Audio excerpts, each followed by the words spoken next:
Yes.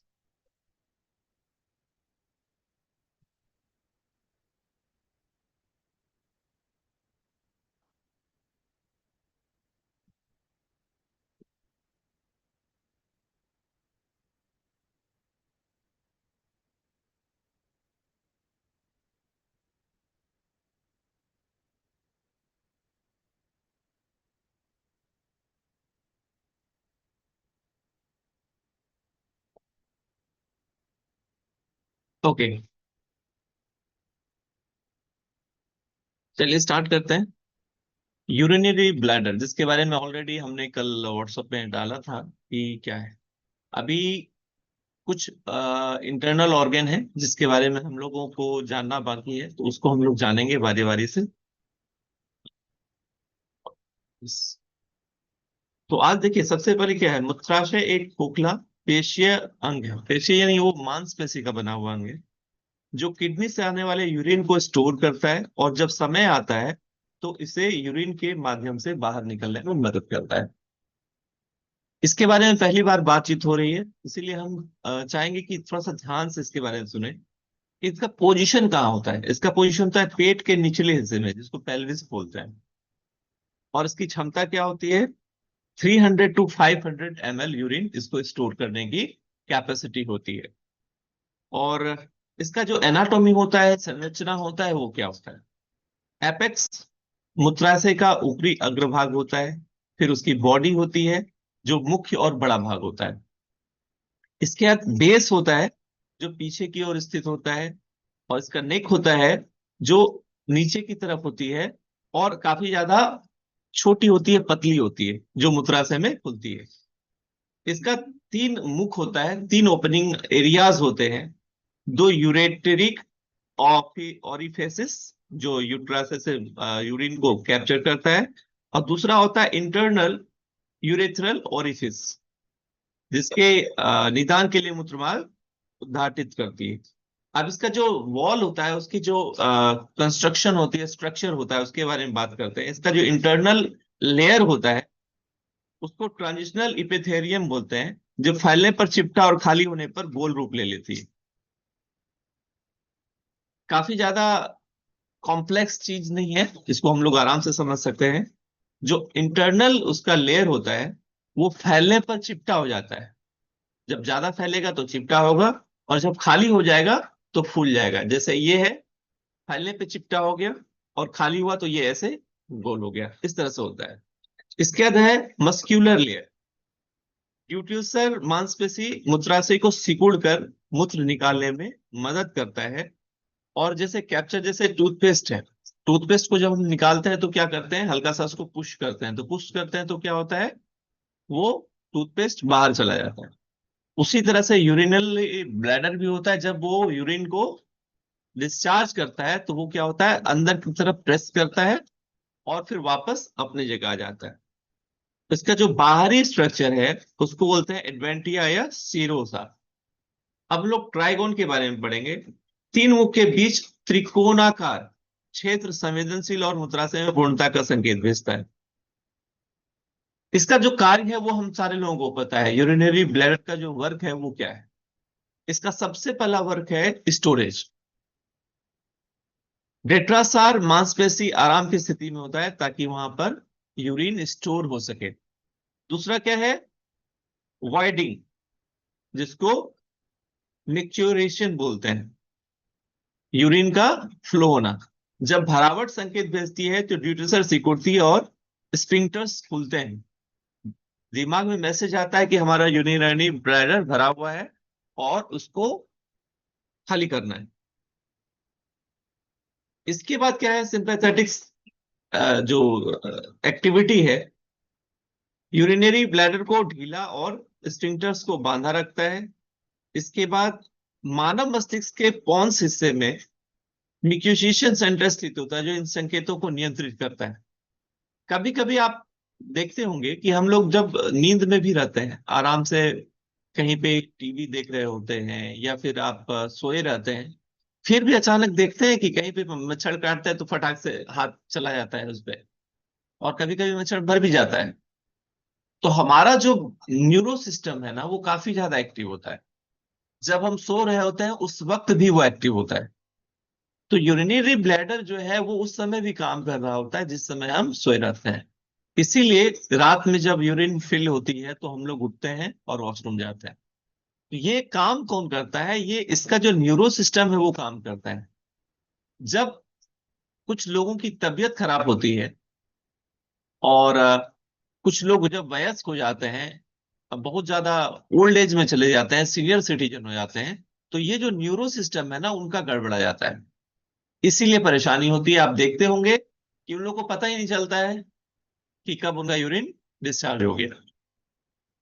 तो ये जो न्यूरो सिस्टम है, इसको हेल्दी बनाए रखने के लिए हम लोग बहुत सारा काम कर सकते हैं।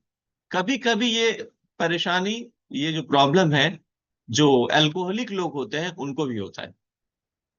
या फिर कुछ लोग ऐसे भी हैं जो काफी ज्यादा हरास हुए हैं, काफी ज्यादा थकावट हुआ है, एक्सर्शन हुआ है, तो ये न्यूरो सिस्टम कभी कभी काम नहीं करता है और उस स्थिति में भी ये प्रॉब्लम होती है।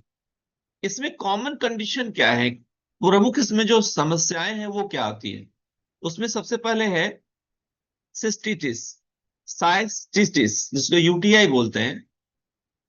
इसमें क्या होता है? यूरिन ट्रैक में इंफेक्शन या इन्फ्लामेशन या जलन या फिर स्मेल, ये सबसे पहला प्रॉब्लम होता है। इसके बाद क्या है? ओवर एक्टिव ब्लैडर, बार बार फ्रीक्वेंट यूरिनेशन होना या इसका एहसास होना। बहुत बार क्या है, फ्रीक्वेंट यूरिनेशन का फीलिंग आता है, लेकिन जब आप जाते हैं तो आपको लगता है कि कुछ हुआ ही नहीं। तो ये प्रॉब्लम है। इसके बाद क्या है? यूरिनरी रिटेंशन, यूरिन का स्टोर हो जाना लेकिन खाली नहीं होना, इसको बोलते हैं यूरिनरी रिटेंशन, मूत्र का रुक जाना, ब्लैडर पूरी तरह से खाली ना होना। इसके बाद क्या है?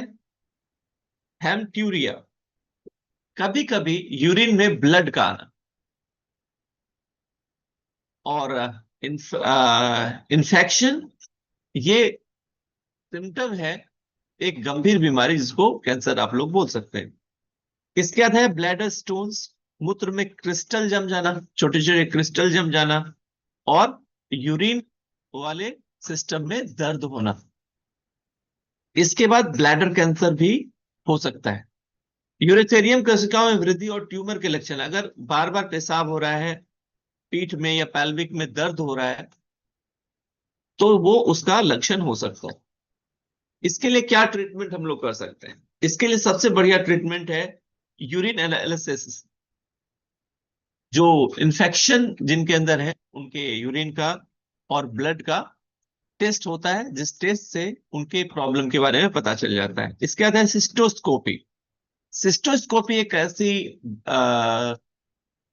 तरीका है जिस तरीके से लेंस और फाइबर ट्यूब के माध्यम से मूत्राशय के अंदर उसको इंसर्ट किया जाता है और उसके पूरे ट्रैक को देखा जा सकता है कि उसमें क्या प्रॉब्लम है, कहां तक प्रॉब्लम है। इसके बाद है यूरोडायनेमिक टेस्ट, जिसमें जो यूरिन का फ्लो है, प्रेशर है, और उसकी जो ब्लैडर की कैपेसिटी है उसकी जांच होती है। इसके बाद है ultrasound. Ultrasound, CT scan, MRI, इसके माध्यम से भी पथरी या ट्यूमर का पता चलता है। अब हम लोग क्या ऐसा काम करें जिसके माध्यम से हम लोग अपने यूरिनरी ब्लैडर को हेल्दी रख सकते हैं? सबसे पहला काम, देखिए दोस्तों, प्रॉब्लम कोई भी हो, सॉल्यूशन वही चार पांच है। आप देखे होंगे अगर हम डिफरेंट डिफरेंट ऑर्गन के बारे में भी जानकारी लेंगे तो बस वही हेल्दी हैबिट जो हम पहले से या बीच बीच में या रेगुलर बात करते हैं, वही हेल्दी हैबिट है जो हमारे हर ऑर्गन को हेल्दी रखता है। उसमें से पहला हैबिट क्या है? उसमें से पहला हैबिट है भरपूर पानी पिए। अब ये बताइए कि क्या ये यूरिनरी ब्लैडर को सिर्फ रखने के लिए भरपूर पानी पीने की जरूरत है, या पूरे बॉडी के ऑर्गन को हेल्दी रखने के लिए हम लोग पीते हैं?